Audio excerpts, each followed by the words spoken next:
Vamos a dar inicio entonces a esta segunda sesión de la primera jornada de este 14º Seminario Internacional de Derecho Administrativo. Para mí es un placer esta mesa, en primer lugar, porque nos acompaña el profesor Felipe Rotondo, quien fue profesor mío en el plan anterior de facultad, que era Derecho Administrativo 2, ni que hablar del profesor Augusto Durán Martínez en Público 3, y también un gran amigo, como lo es el profesor Hernán Celorrio, que nos visita nuevamente y al cual agradecemos mucho desde la República Argentina, que va a exponer en lugar del profesor Juan Carlos Casani, que tuvo una demora por un tema de vuelos y que lo vamos a tener mañana en la mañana. Dicho esto, le vamos a dar la palabra al profesor Felipe Rotondo, que no merece mayor presentación, quien va a disertar sobre el alcance del deber de la buena administración. Felipe. Muchas gracias. Es un gusto realmente estar aquí con ustedes en esta jornada de la revista La Ley Uruguay, y agradezco la invitación que me ha formulado siempre el querido amigo doctor Augusto Durán Martínez y también el profesor Pablo Schiavi, de participar en estas clásicas jornadas, porque realmente es la palabra que creo adecuada, como un autoclásico. Bueno, esto también lo está haciendo, y compartir la mesa además con el amigo, excelente amigo y profesor, el doctor Hernán Celorrio, y por supuesto estar con ustedes. En el panel anterior se dijeron muchas cosas buenas, que corresponde a una buena administración, y tal vez por eso mismo tendría que ser breve y remitirme a muchos de los aspectos ya dichos. Ya hace varios años escribí que el derecho administrativo no se enfoca hoy como el derecho del poder o de su organización o de los servicios públicos, sino que se centra en la persecución del interés general. Interés general, el cual es realmente operativo, es realmente interés general, si se respetan los derechos fundamentales de las personas en su vida cotidiana. Por tanto, la administración es instrumental para ese interés, el cual legitima el ejercicio de la autoridad pública y el despliegue del poder para cumplirlo dentro del ordenamiento, cumpliendo ¿con qué? Con el principio de servicialidad de un Estado que debe ser garante de derechos.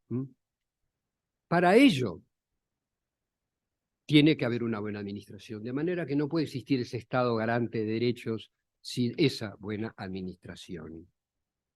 Se habló ya de la Carta del CLAT, y no me voy a referir, por lo tanto, a ella, esa triple funcionalidad de derecho, deber y, antes diría yo, de principio. Es un genuino derecho de las personas y implica una serie de derechos concretos. Ahora, esa triple funcionalidad, como también se dijo, ¿surge de quién? ¿Del soft law? No. También surge de normas internacionales que son tales y normas constitucionales. El soft law, de todas maneras, por sí mismo, no es solamente referencial a esta altura. Yo creo que tiene una dinámica per se que va más allá. Pero de todas maneras, creo que de la normativa internacional y nacional, constitucional incluso, surge.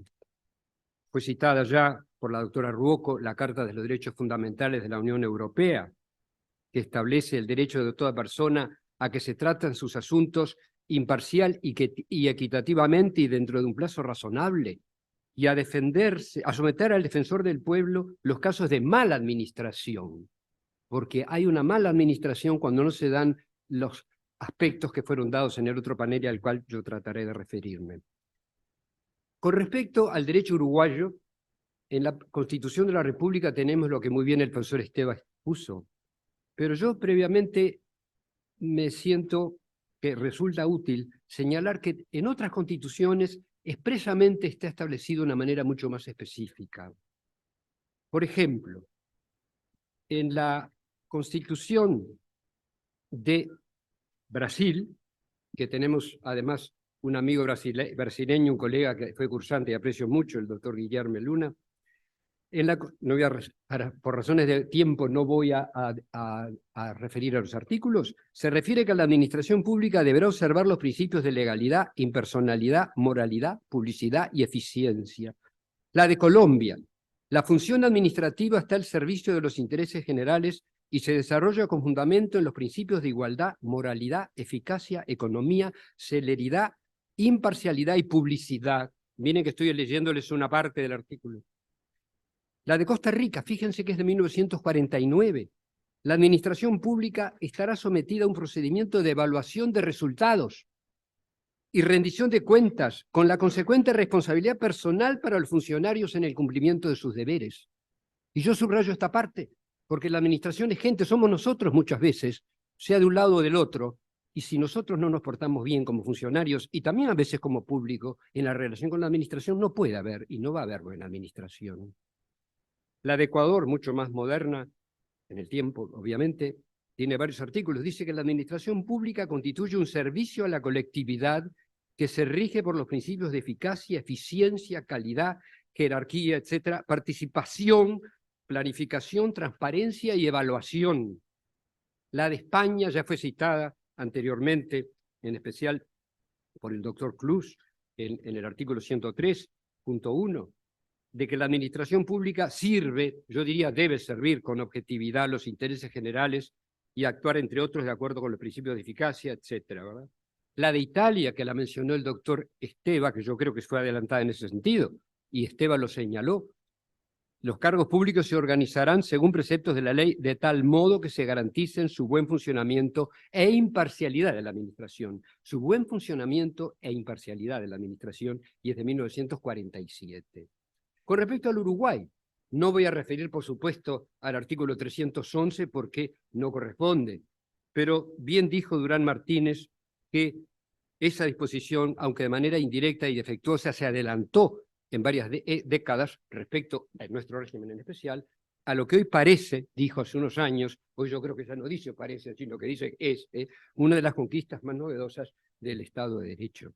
Por otra parte, en la Constitución del 67, en el artículo 60, se incorporó la administración eficiente, refiriéndose al servicio civil. Y el artículo 72, sobre todo, diría en cuanto a derechos, deberes y garantías inherentes, yo subrayaría, sí, a la personalidad humana, pero también a la forma republicana de gobierno. Pero ¿son solo estos artículos, ya que refiero a la Constitución? No, porque yo creo que como la administración es gente, como les decía, hay artículos constitucionales que importan.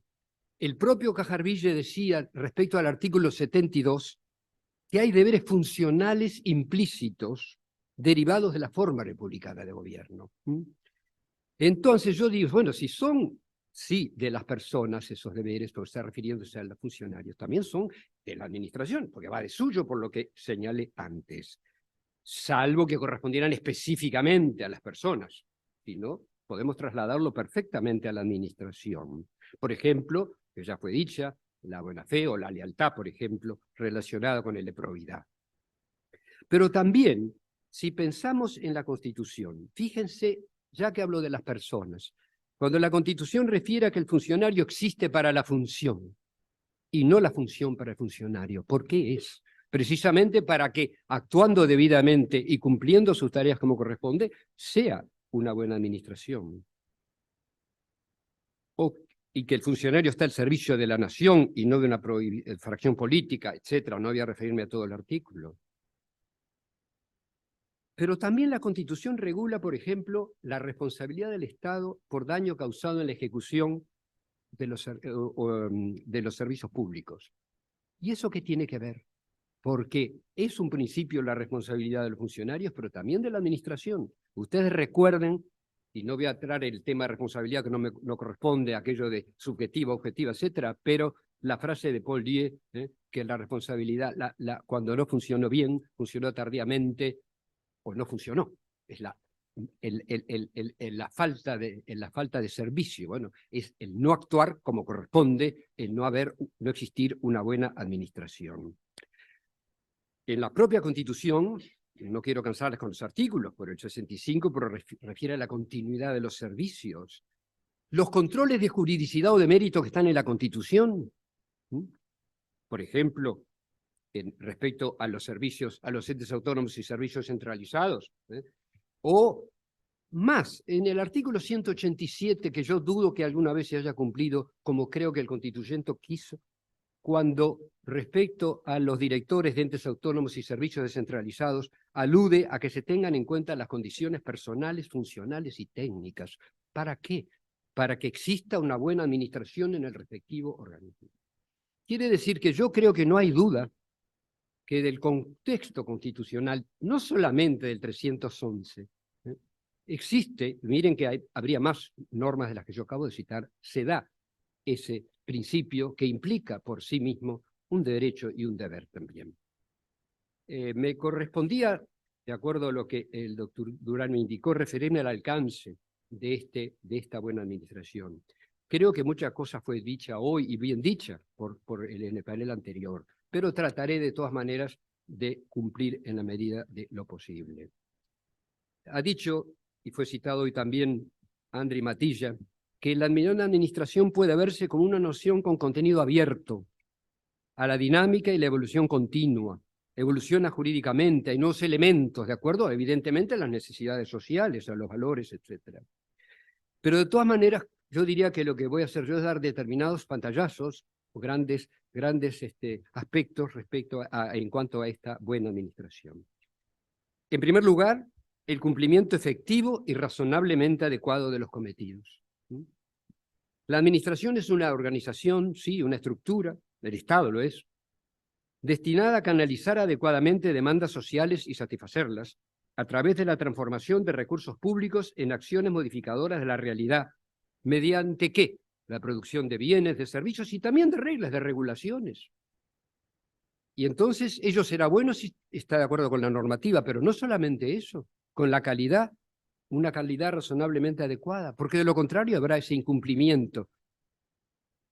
Algún tribunal de apelaciones uruguayo ha dicho que el deber se concreta en hacer bien lo que hay que hacer.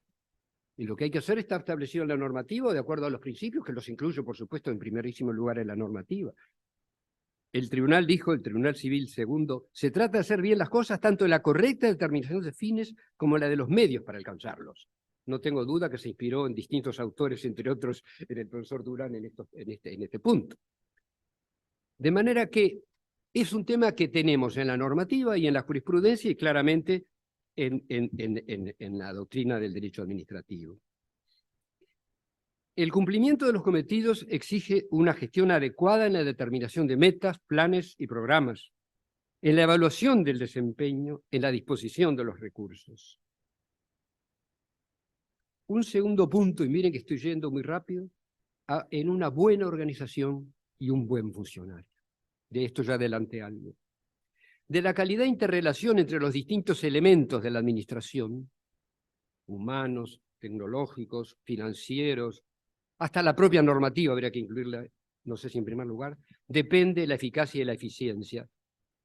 Depende de la buena administración, porque las palabras que yo dije recién, eficiencia y eficacia, son las que siempre saltan como más evidentes, pero no son las únicas en la configuración de la buena administración. La organización surge de la normativa constitucional y de la ley, pero la administración también puede ser lo suyo, no solamente por vía de reglamentos, sino también por distintas vías de funcionamiento. En ese sentido puede adoptar técnicas organizacionales y de funcionamiento, mecanismos de delegación de atribuciones. Ustedes conocerán, yo conozco algún organismo que puede por ley delegar atribuciones y no lo hace en este mismo instante, en este mismo momento. La llamada delegación material por el artículo 2 del decreto 500, o sea, la imputación funcional.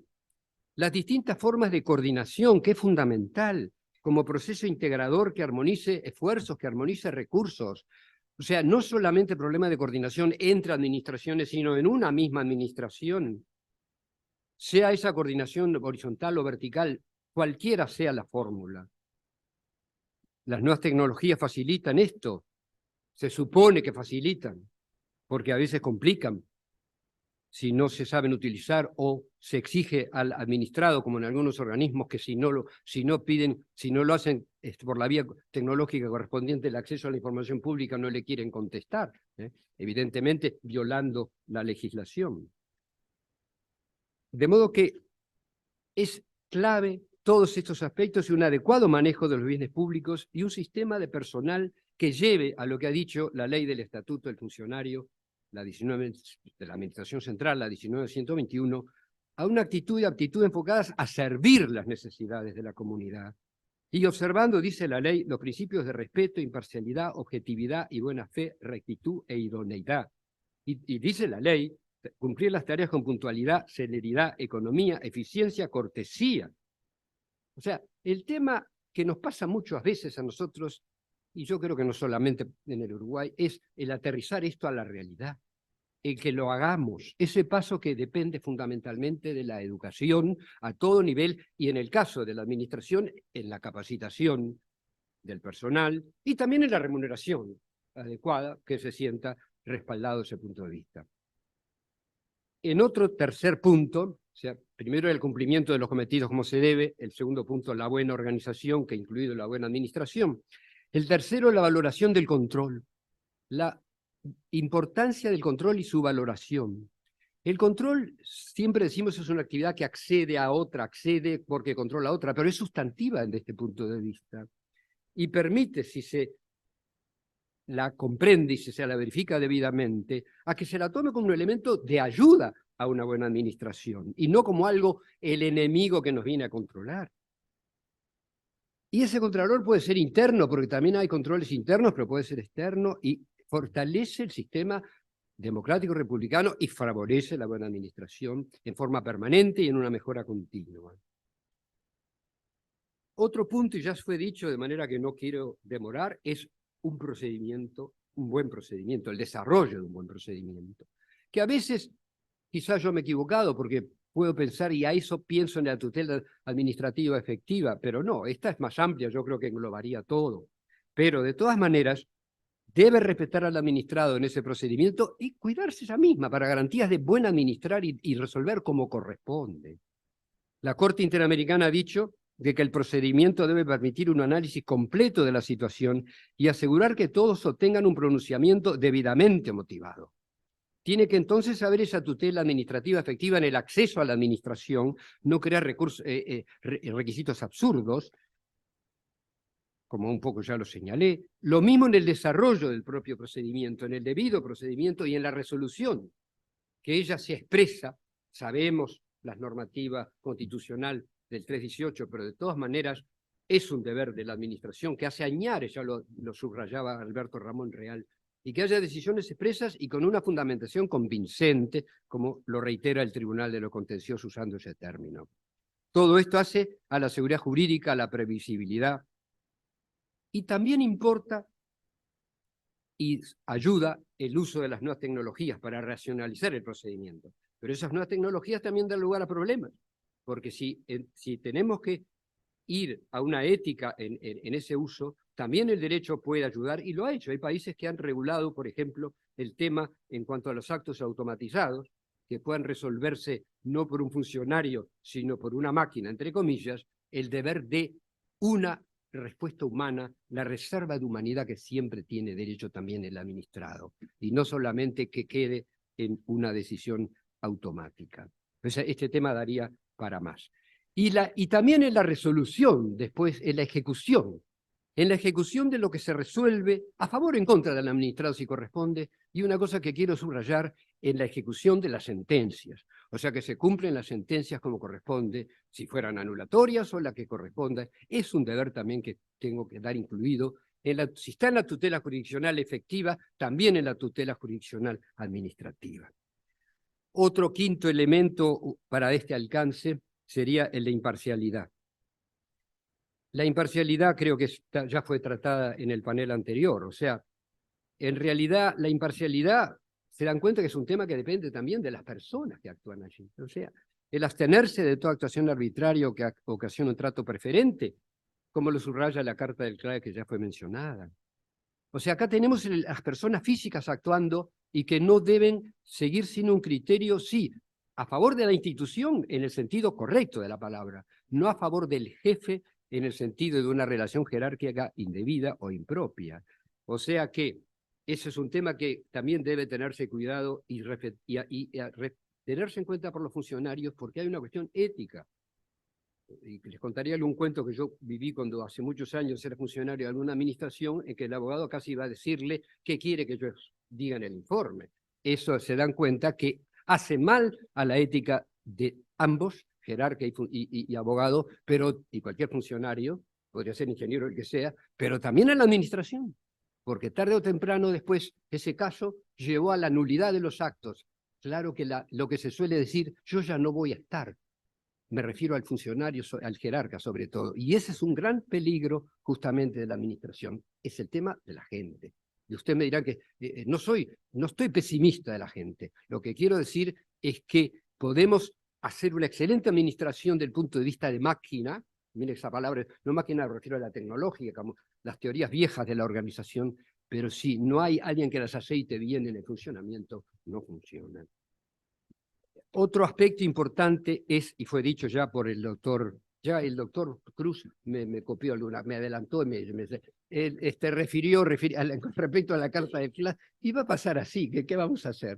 Perdón, Pablo, el tema de, digo al revés, ya me marcan el tiempo, ya terminó antes. En cuanto a la transparencia y a la participación, Durán Martínez escribió hace muchos años respecto a la corrupción, que implica la utilización de una determinada posición, sea cual sea, para obtener para sí o para otro un beneficio indebido, cualquiera sea su naturaleza.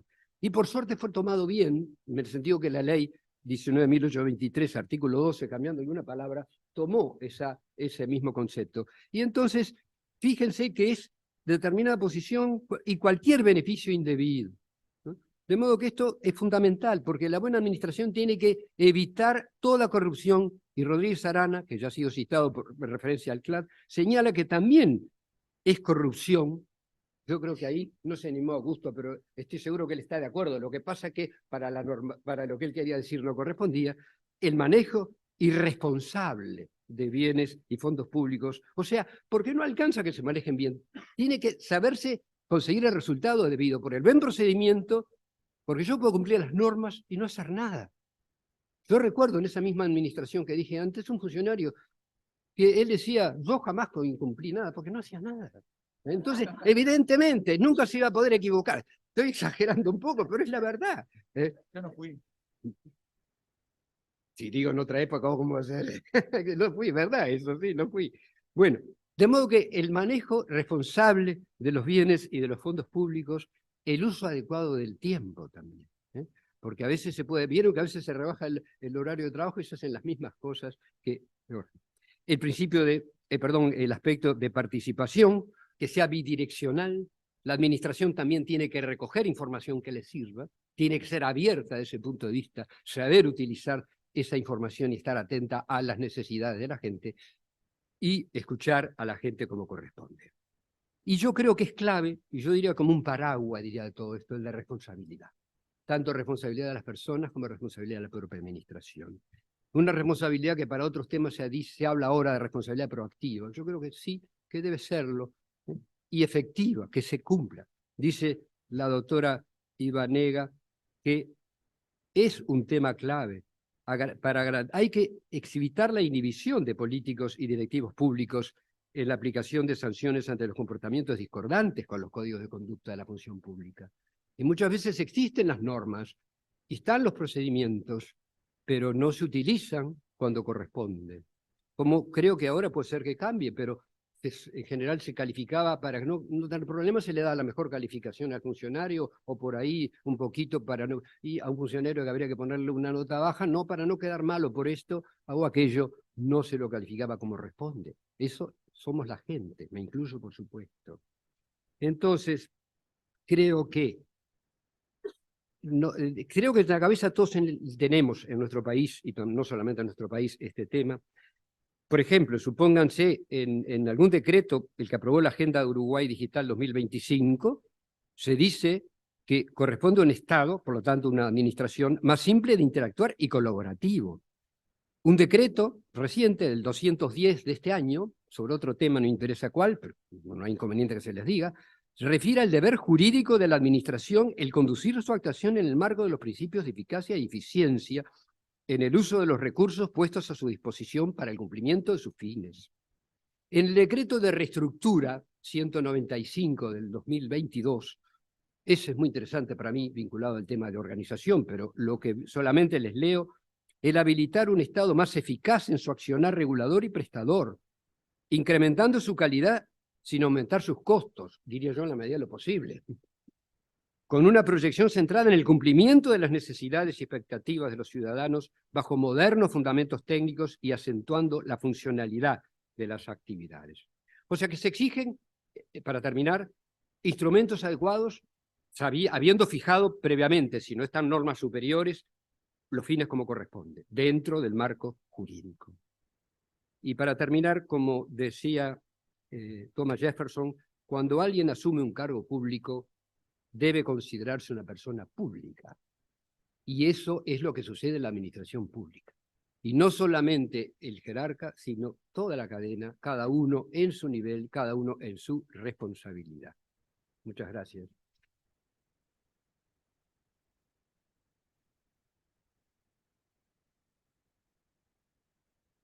Muchas gracias, profesor Felipe Rotondo, por esta excelente exposición y por acompañarnos en estas nuevas jornadas. Le vamos a dar la palabra en este momento al profesor Augusto Durán Martínez, que va a exponer sobre buena administración y autoridades reguladoras. Gracias, Pablo. El Estado es una institución persona, política, territorial, soberana, finalizada al logro del bien común. El Estado es un reflejo de la sociedad y, como acertadamente observó Vanossi, así como advino, adviene. La administración en sentido orgánico es parte del Estado, es una institución persona dentro de otra institución persona del Estado, pero en realidad no es una institución única, sino múltiple, es una pluralidad de instituciones de diversa naturaleza y posiciones institucionales.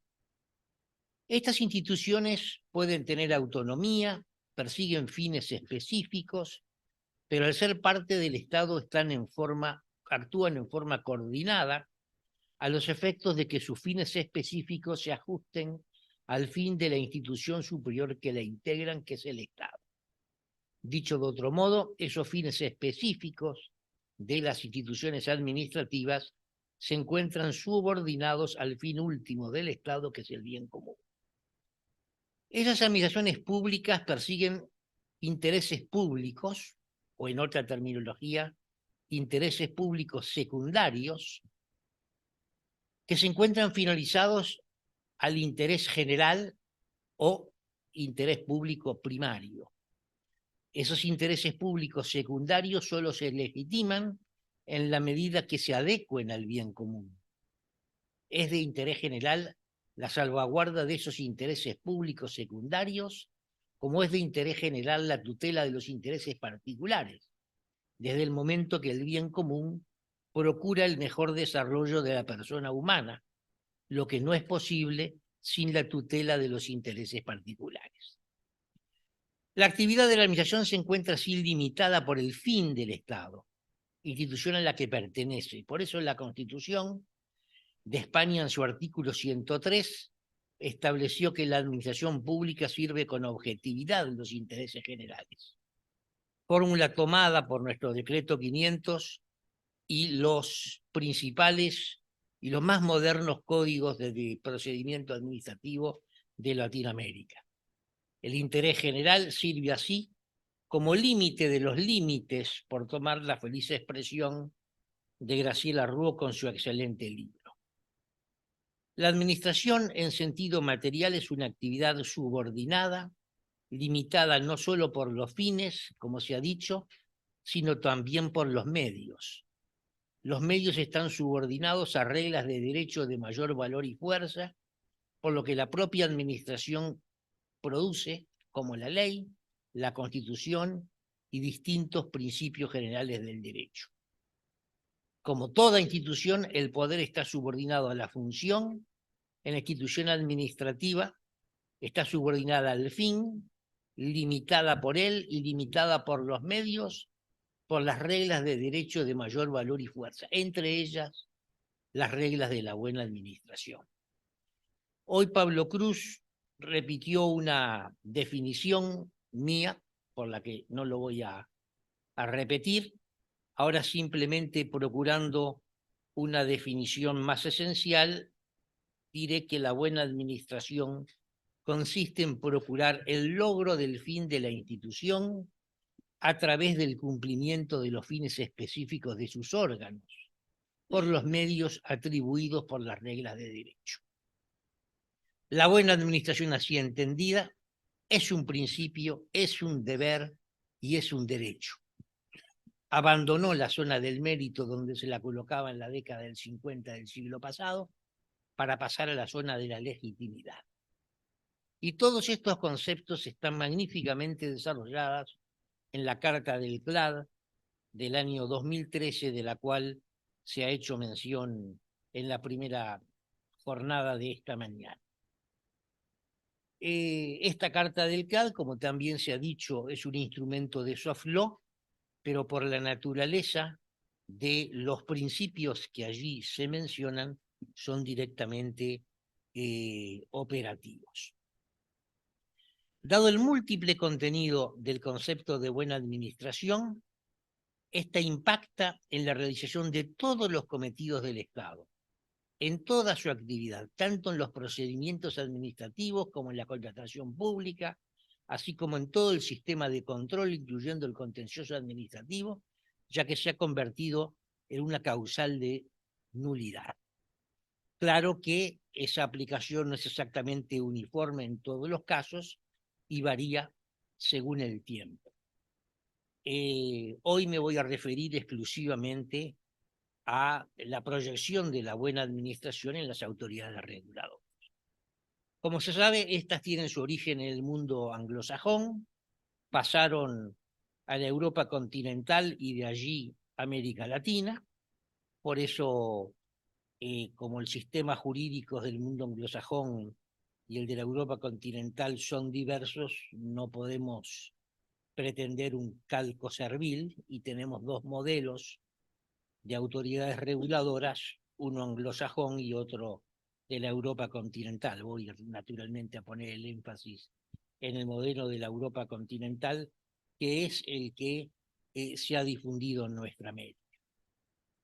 En el mundo occidental cristiano todos sabemos que el Estado apareció con el Estado absolutista, luego por los excesos del absolutismo derivó hacia el Estado de Derecho, en un primer momento el Estado liberal. Los excesos del liberalismo provocaron un llamado de atención hacia la dimensión social del hombre que el liberalismo ignoró, y aparece una nueva forma de Estado, que es el Estado social de derecho, y en un primer momento en un estado de bienestar, que también tuvo sus excesos y también por eso derivó a otra forma dentro del Estado social que se le ha llamado Estado constitucional o social y democrático de derecho, Estado subsidiario, Estado regulador y garante o simplemente Estado garante.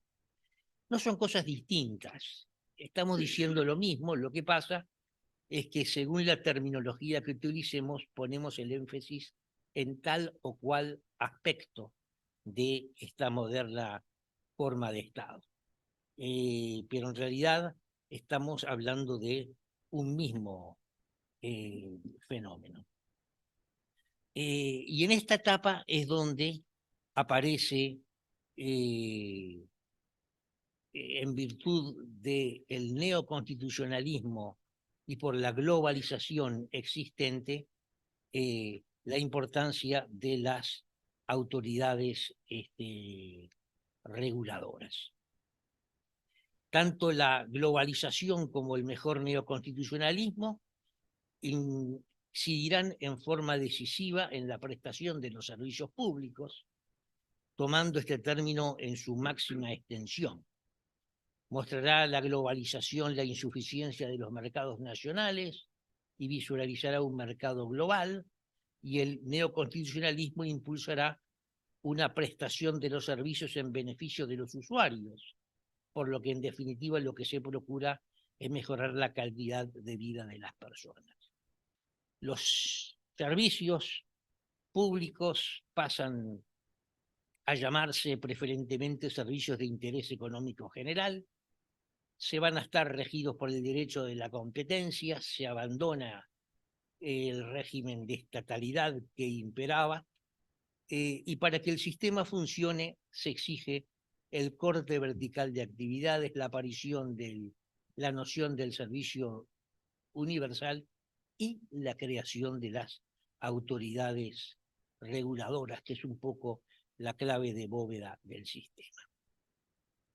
Estas autoridades reguladoras, en general, en el modelo continental, tienen las siguientes características: independencia, colegialidad, especialización técnica, constitucionalidad, legitimidad e imparcialidad. Independencia en sentido orgánico formal, funcional y personal, en el sentido que no están sometidos a jerarquías, tampoco depende del partido político gobernante. Técnica porque tienen un perfil eminentemente técnico por el tecnicismo de la materia que tratan. Y esto es muy importante porque se ha hablado en sentido alegórico de la soberanía de la tecnología sobre el derecho.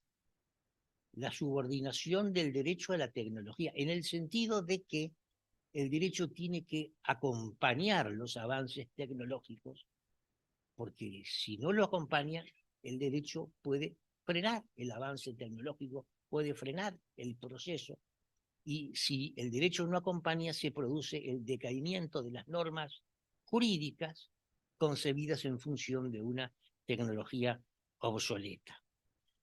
Colegialidad, porque en general son órganos colegiados, en virtud de esa materia se ha entendido es la mejor forma de que funcione. Constitucionalidad, porque tienen que funcionar de acuerdo a la constitución de cada país. La legitimidad, porque su legitimidad aparece en virtud, por un lado, de la legitimidad de quienes la designan y, en segundo lugar, por la eficacia y eficiencia de su actuación. No solamente legitimidad de origen, sino legitimidad en el ejercicio. Y por último, imparcialidad en cuanto a la objetividad de toda su actuación al margen de todo el aparato político.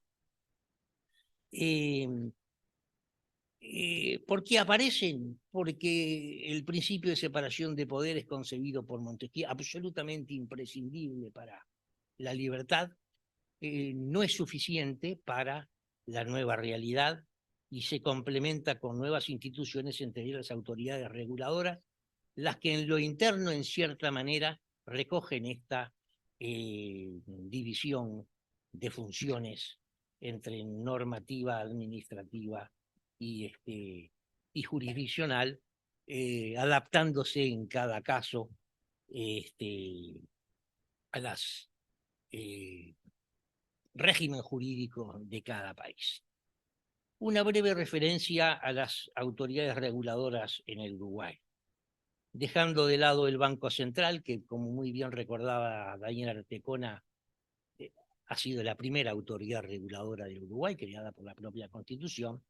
Cuando hablamos de autoridad reguladora, pensamos en URSEC y en URSEA. La URSEC, creada por la ley 17.296 del año 2001, y la URSEA por la ley 17.598 del año 2002. Ambas fueron creadas como servicios desconcentrados en régimen de desconcentración no privativa. Con solo esto les estoy diciendo que no es el modelo institucional más adecuado para este tipo de organismos, porque no tiene la menor independencia, absolutamente la dependencia total del Poder Ejecutivo. Esto se ha mejorado con la LUC. Se ha mejorado con la LUC porque con la LUC se rompió la jerarquía y pasaron a ser servicios descentralizados.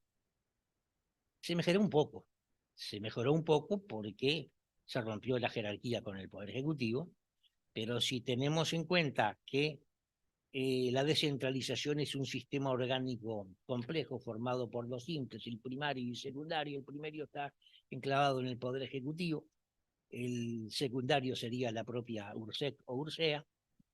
el Poder Ejecutivo conserva una primacía institucional, con lo que, si no es bien manejada, la independencia de la autoridad reguladora se convierte en algo ilusorio. Se podría haber mejorado un poco si hubiese sido un ente autónomo, pero no fue así. Tal vez no estarían los votos, pero tampoco se mejoraría mucho. Yo creo que en nuestro sistema constitucional la única forma sería organizarla como una posición institucional similar al Tribunal de Cuentas, lo que requiere una reforma constitucional. Pero de todas maneras, no cabe duda que desde el punto de vista jurídico se ha mejorado. No es lo mismo que sea un servicio descentralizado que sea un servicio desconcentrado con situación no privativa. Ahora, ¿mejoramos? Sí. ¿Estamos bien? No. En mi trabajo yo mencioné algunos ejemplos en donde veo falencias en lo que hace a la buena administración, que por razones de tiempo ya estoy llegando a mi límite, no puedo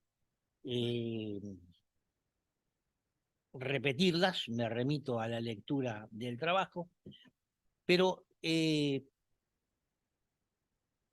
simplemente para terminar voy a tener que destacar que si bien ha habido progresos en el plano jurídico, en el funcionamiento no tanto. Y no tanto porque sigue habiendo, por lo menos a nivel de la administración y a nivel de los gobernantes, creyendo que la buena administración continúa en la zona del mérito como lo fue en la década del 50 del siglo pasado. Se sigue a menudo confundiendo el interés público primario con el secundario, no es lo mismo, y se sigue identificando el secundario con el primario, lo que no está bien.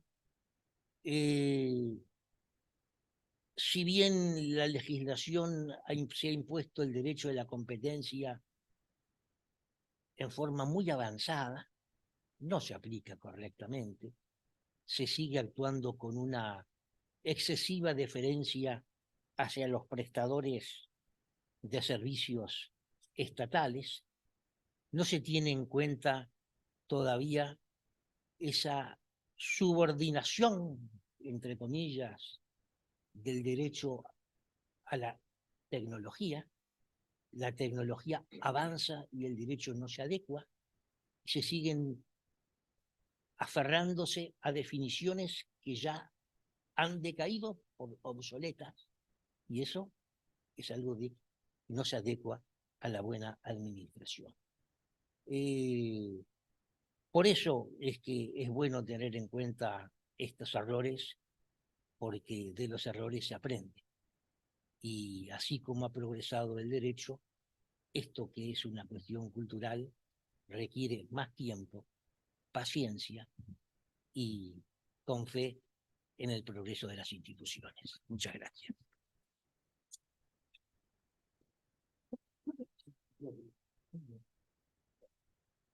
Muchas gracias, profesor Augusto Durán Martínez. Y ahora, para el cierre de esta primera jornada, le vamos a dar la palabra al profesor Hernán Celorrio, que nos acompaña desde la República Argentina, y su exposición versará sobre gobernanza y buena administración. Bienvenido, Hernán.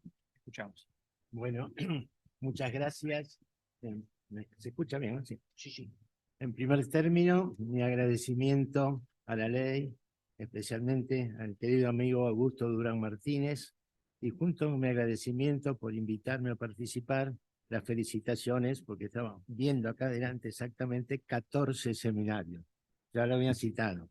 No es tarea fácil manejarse durante 14 años manteniendo un seminario de estas características, con esta temática tan específica y sobre todo con el elevadísimo nivel de los disertantes.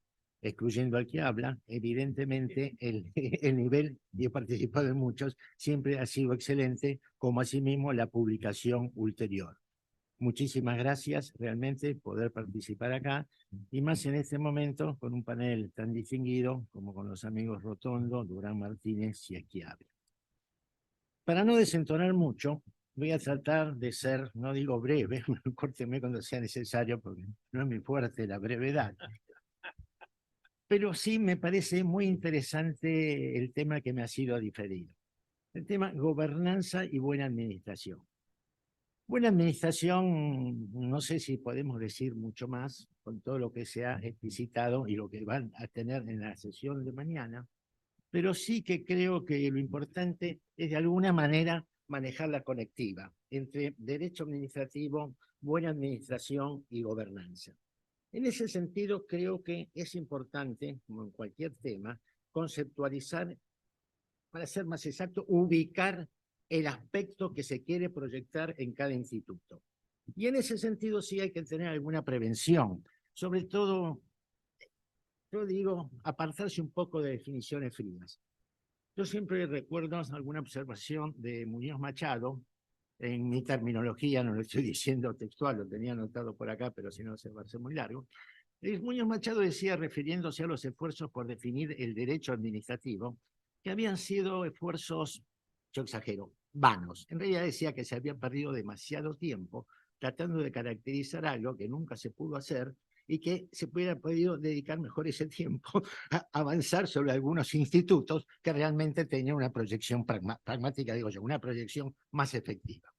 Y paralelamente también siempre recuerdo, y de alguna manera lo citaba Augusto recién, digamos así, la trampa del concepto aislado. Es decir, Díaz Sastre tiene un excelente trabajo en el cual de alguna manera explicita cuántas veces nosotros desarrollamos planteos equivocados en función de conceptos que eran correctos, pero de alguna manera, por decirlo rápidamente, perimidos.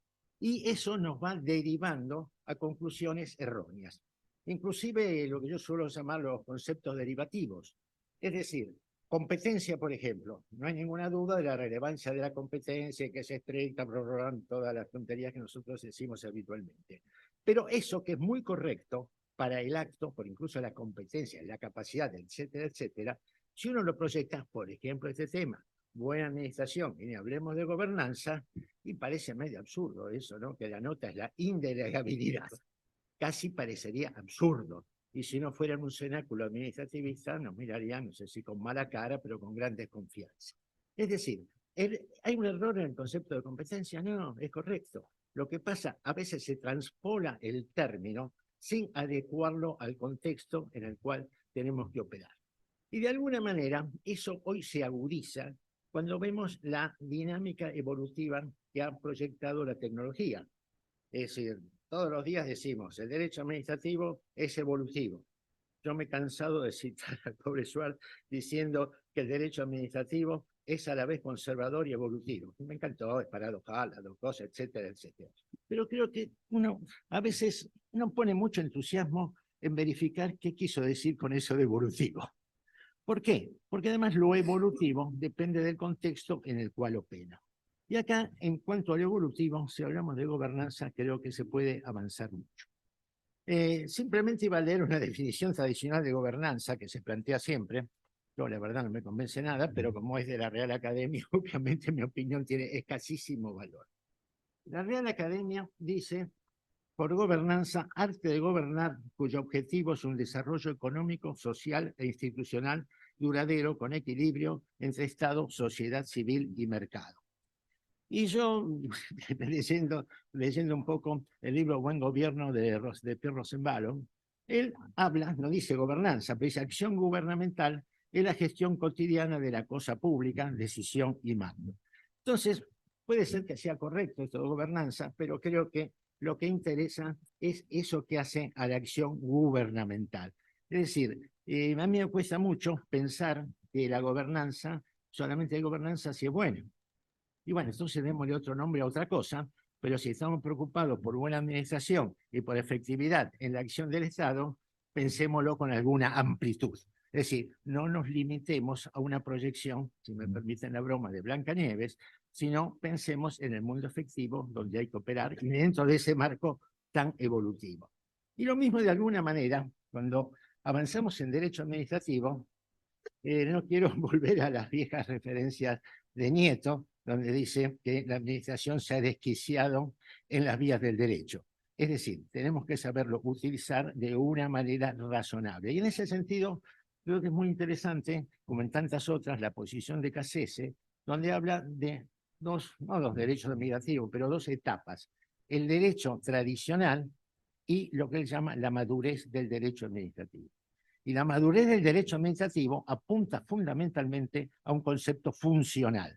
Es decir, ¿para qué estamos? Es un poco, creo que, quien no se recuerda si era Graciela Rocco, que citaba esta mañana Meilan Hill, pero un poco la proyección de Meilan Hill sobre la administración de servicio, pero de servicio concreto y positivo, no solamente de una afirmación genérica. Y lo mismo creo que cuando uno habla de buena administración, y también creo que lo refería recién Rotondo, creo que lo que es muy interesante es la nota dinámica y aperturista. Es decir, dinámica en cuanto está implicando no solamente una evolución constante, sino una correlación con la realidad a la cual debe afectarse. Y aperturista, creo que esto todavía es mucho más importante, porque aperturista implica sacarnos un poco, para sacarlo totalmente, pero sacarnos un poco de esa visión intra que tenemos en nuestra conformación administrativista. Es decir, la conformación administrativista, muy correcta, obviamente, va a analizar claramente y con mucha profundidad los institutos tradicionales. Y en realidad, hoy nos tiene que preocupar más institutos a los cuales somos ajenos. Ya no institutos, ciencias a las cuales normalmente somos ajenos y de las cuales derivan los institutos que tenemos que aplicar. Ejemplo obvio, ciencias de la administración. Yo siempre suelo referir graciosamente que, al menos en Argentina, no he visto ningún programa de derecho administrativo en el cual se analice con alguna mínima seriedad, generalmente ni por referencia, la relación entre derecho administrativo y ciencias de la administración.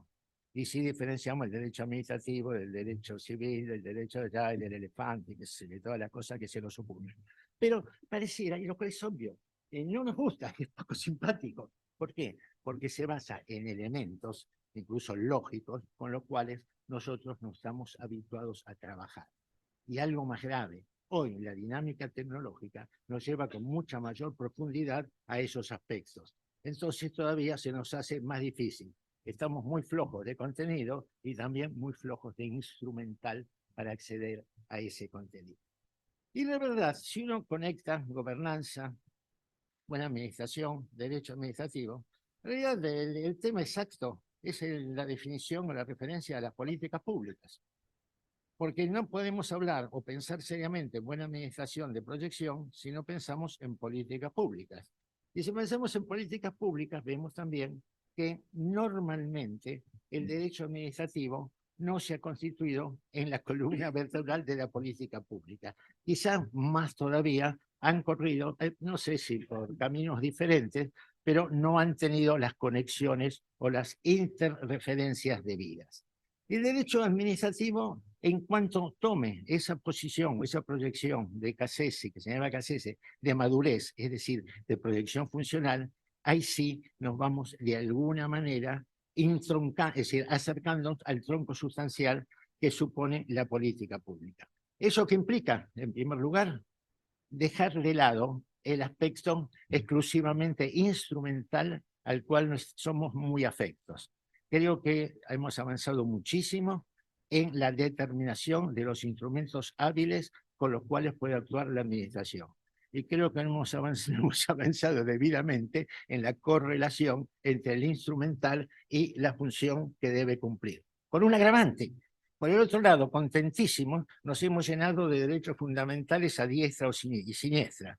Y la verdad, poco hemos pensado en lo que yo considero dos aspectos claves. Uno, yo le llamo directamente la crisis económica, y no es la crisis actual, es la crisis constante, la crisis en función de la cual las expectativas se han proyectado tremendamente con un diferencial absoluto sobre las posibilidades de satisfacer. Y no es solamente la elección argentina, sino las elecciones en muchísimos países europeos y demás lejos. Y algo peor, por lo menos muy complicado. Hay crisis económica sustancial, pero también hay crisis anómica. Es decir, ha desaparecido esa concepción social sustancial del necesario cumplimiento del derecho como vía hábil para llegar a determinados objetivos. Y esta crisis anómica es mucho más seria. Ahora, Si no tenemos en cuenta la crisis económica, si no tenemos en cuenta la crisis económica, realmente vamos a hablar muy en el aire de cuáles son los alcances objetivos de una buena administración y lo que es peor, de una gobernanza adecuada. ¿Qué tenemos entonces? Y nosotros tenemos, y creo que esto ha sido bueno, en cuanto a la buena administración, y ya se ha explicitado con bastante claridad, está claramente constituido como un deber de la administración. Si es un deber de la administración, obviamente es un derecho. Y si es un derecho, estamos todos convencidos que es un derecho fundamental. Así creo que vamos bien, la lógica es simple. Ahora, si es un derecho fundamental, pareciera que tendríamos que preocuparnos un poco sobre cuáles pueden ser las condiciones de exigencia de su cumplimiento. Y acá es donde entran a surgir otros elementos con los cuales a veces no los compatibilizamos. ¿Por qué? Porque una cosa es la exigencia de cumplimiento del deber que genera el deber de buena administración, que se genera por el principio de buena administración, en un estado tradicional básicamente de acción restringida. Y otra muy distinta es donde tenemos un estado que básicamente es de administración activa. Dicho de otra manera, frente a un estado que básicamente tiene que estar en una posición reticente, la buena administración exigible es más fácil de ser, igual juego con la palabra, de exigir su cumplimiento su alcance, que en un estado de administración activa. Y si es un estado de administración activa, no tenemos otra que tener algunos replanteos serios en derecho administrativo. Ejemplo simple. Creo que todos nos hemos llenado la boca toda la vida y con mucho entusiasmo al hablar de la tutela judicial efectiva. Y evidentemente es correcto, excelente y avancemos. Ahora, generalmente con la tutela judicial efectiva no nos hemos desesperado demasiado por la asincronía judicial. Es decir, hemos dicho muy contentos que hemos llegado a una definición judicial final a los 6 años, a los 7 años o no sé cuántos años. Lo cual suena paradojal para ser simpático, en realidad suena para un calificativo un poco más fuerte y quizá grosero. Pero, a la vez, ¿qué nos lleva a esto? En una administración activa, evidentemente, tenemos que saltar a la tutela administrativa efectiva. Porque no hay posibilidad real de relación sincrónica que permita el reconocimiento de un derecho fundamental como este. Y no quiero decir unos cuantos más que van en el marco de la buena administración. Y entonces, ¿a qué nos lleva eso? Y nos lleva todavía otras consecuencias más claras en el sentido del replanteo jurídico. Por eso tengamos cuidado con gobernanza, buena administración y todo, si a la vez, por otro lado, no tenemos en cuenta que también tenemos que hacer otras cosas. Es decir, eso está perfecto, pero en la medida en que lo voy cumpliendo, por otro lado, esa perfección me queda excesivamente teórica. Lo cual, vuelvo a insistir, hay que mantener la muerte. Es lo mismo que con todos los derechos fundamentales, porque estemos poco flojos o muy flojos en los esquemas efectivos de cumplimiento, no quiere decir que voy a bajar de acá, pero tengo que preocuparme hoy sustancialmente por el otro. Y entonces, ¿qué tenemos ahí? Y ahí tenemos de golpe que una administración activa, con una buena administración, con todas las condiciones que vamos planteando, naturalmente me está demostrando la existencia de una configuración jurídica en la actividad de la administración que excede absolutamente nuestros parámetros tradicionales de relación de poderes. Y también excede también, y creo que Augusto lo planteaba recién, la relación tradicional de división de poderes. Y vuelta a lo mismo, no hay que negar la división de poderes, pero hay que pilotearla de otra manera. Y pilotearla de otra manera quiere decir crear los canales jurídicos adecuados. Que de alguna manera sí, es bastante evidente, es lo que en Estados Unidos, perdón, en el derecho americano, se insiste con el concepto de Estado administrativo. Es decir, el Administrative State lleva una serie de conclusiones que en la práctica se materializan. ¿Por qué? Porque es la manera a través de la cual ellos consiguieron, o consiguen, teóricamente consiguen, cumplir con lo que ellos llaman el segundo Bill of Rights, es decir, una serie de derechos que no estaban configurados en la conformación mental inclusive de los primeros constituyentes. Lo cual, según la interpretación que usted le dé, es decir, lo tenía de la cabeza, no lo explicaron bien y vaya a saber Dios que tenía en su cabeza Jefferson no sé cuántos años atrás. Pero, ¿cuál es la conclusión exacta? Y la conclusión exacta de esto se me complica. Se me complica porque ya no es solamente que la buena administración se me va a proyectar a través de un perfeccionamiento de los instrumentos formales tradicionales, sino que yo le tengo que agregar un elemento adicional. Dicho de otra manera, por supuesto que la buena gobernanza, como dice la academia, como dicen prestigiosos autores, consiste, bromeo rápido, no robar, no hay que ser corruptos, seamos buenos chicos, etcétera, etcétera. Correcto, sin ninguna duda. Pero hay algo más que hay que hacer también. Y aquí es donde me aparece, entre otras cosas, el concepto de eficacia o de eficiencia, para no tener tiempo de hablar en detalle. Pero, ¿por qué? Porque en tanto no tengo una administración eficiente, es muy difícil que tenga una buena administración, sobre todo con condicionamientos económicos. Sí, me quedan 2 minutos. ¿No? Bueno, yo acelerando no se imaginan lo malo que soy, voy a tratar de acelerar. Pero no solamente con los condicionamientos económicos y anómicos a los que yo hacía referencia, pero se me suma también la dinámica tecnológica. ¿Por qué? Porque la administración, para ser eficiente, está enmarcada tradicionalmente en determinados esquemas formales procedimentales, y eso ahora me cambia, ni hablemos en qué dimensión y sobre todo a qué velocidad, con la proyección tecnológica. Entonces, de alguna manera, tengo que adecuarlos con gran velocidad. ¿Por qué? Porque no puedo perderme, entre comillas, el tren tecnológico, porque entonces así, la parte de cumplimiento efectivo de derechos fundamentales exigibles se me desmorona. Y entonces, en este pasaje, y volvamos al principio de la charla, en este pasaje tenemos que tener mucho cuidado en el manejo de definiciones, conceptos, en toda esa estructura conceptual que es la que va a dar posibilidades más efectivas de proyección dinámica. Y también creo que el otro punto que ahí pesa tremendamente es no solamente esa fase jurídica formal y sustancial, ¿no? División de poderes, administración de Estado y toda esa historia, pero sino también en los aspectos organizacionales.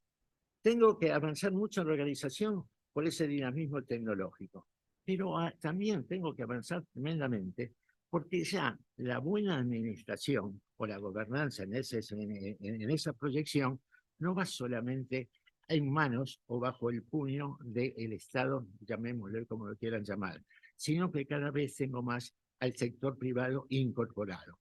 Y ya no es que estoy discutiendo la relación sociedad-Estado, hasta donde me llega la subsidiariedad, que la concatenación, etcétera, etcétera. Estoy discutiendo algo más serio. Es decir, estoy incorporando al privado, entre comillas, al sector público. En realidad no al sector público, al ejercicio de potestades propias del sector público. Y eso yo lo hago clarito a través de 2 áreas muy nítidas, administrativa y legislativa. Dicho rápidamente por la ola, función administrativa en manos privadas, y ya no es solamente el colegio de abogados aplicando una sanción, son cosas mucho más relevantes, y función legislativa a través del soft law. ¿Y cómo hago eso? Tengo que buscar carriles, tengo que buscar vías de comunicación que así lo habiliten. Es decir, no, para decir que el soft law es law, digo, bueno, entre comillas, saco una autorización genérica, saco lo que quieran, pero evidentemente desarrollo financiero se manejan por soft law. Está bien, lo manejamos en Basilea, y en Basilea en realidad es público. Los acuerdos de Basilea son, convenios de Basilea son de bancos, etcétera, etcétera, pero en esencia es la recopilación de la proyección privada. 2 minutos me quedan. Bueno, ante la sonrisa complaciente voy a hacer referencia a los 3 puntos finales. No, ya en síntesis, entonces yo hacía como observaciones finales, ponía, respecto a la gobernanza, todas estas definiciones son muy simpáticas, pero señores, acá el problema es cómo se gobierna. ¿Qué es el buen gobierno? ¿Qué es el buen gobierno? Es cómo se toman las decisiones y cómo se plantean las acciones. Por supuesto que sea participativo, me encanta, hablemos con quien quiera, pero tengamos claro que tenemos que satisfacer. Es decir, tenemos que satisfacer. Y ojo, que hay un problema muy serio de representatividad. Rosenbaum lo plantea bien también, porque él señala que en realidad nosotros estamos acostumbrados yo soy demasiado fanático de eso, pero es esto, al esquema representativo. Y el esquema representativo es básicamente parlamentario. Pero cuando tenemos el esquema ejecutivo fuerte, ya no es tanto el representativo, es el participativo. Y la prueba lo tienen, y la participativo bastante desordenado según fuere. Y la prueba ustedes tienen que todos los sistemas representativos, creo que casi todos los países, cada vez están más, por decir así, envueltos en algún toque participativo, representativo, un toque participativo, que el referéndum, que lo que fuere. Y todos saben, por ejemplo, para hacer un ejemplo más distante, por kilómetros, lo que ha sido el Brexit, lo que fue el referéndum del Brexit. Es decir, tenemos que tener mucho cuidado con dejar toda esa proyección representativa. Pero en la medida en que no adoptemos proyecciones de solución, entonces estamos descolocados en la proyección de gobernanza. Y respecto al derecho administrativo, por lo que quería redondear con lo que ya señalaba de Cassese, con el concepto de madurez del derecho administrativo. Es decir, el derecho administrativo, en cuanto no se proyecta en una vertiente funcional, créanme, estamos perdidos. No porque no tengamos un buen acervo, al revés, tenemos un acervo impresionante instrumental. Y estamos perdidos porque nuestra incapacidad no nos habilita a generar las vías adecuadas para usar ese instrumental en función de las finalidades públicas. Gracias.